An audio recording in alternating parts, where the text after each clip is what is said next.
Ir aš manau, kad dabar daugelis galbūt krepšinio mėgėjų apskritai kaip pagal geriausias tradicijas pasipils į gatvę. Ir manau, kad rytoj daugiatūkstantinė minia 12 valandą, apie 12 valandą sutiks Kauno žalgiriečius grįžtančius į Kauną, į Karmėlavos oro uostą. Mūsų sveikina kolegos iš Italijos. Kągi belieka padėkoti ir apgailestauti, kad jų nuotaika nėra tokia gera, kokia yra mūsų nuotaika.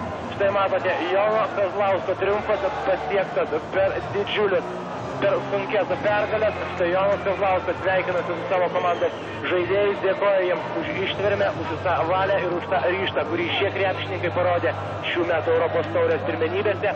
Ir štai dabar Kauno Žalgiriui 1998 metų Europos taurės laimėtojai skamba Freddie Mercury ir grupės Queen daina We Are the Champions, mes čempionai.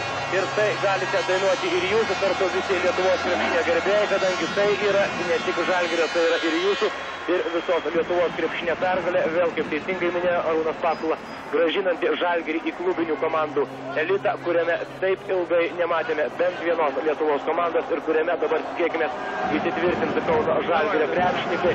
Štai jūs matote dar kartą, kaip beprotiškai džiaugiasi šią pergalę kauniečiai ir Darius Maskoliūnas, kuris šiandien negalėjo padėti savo komandai.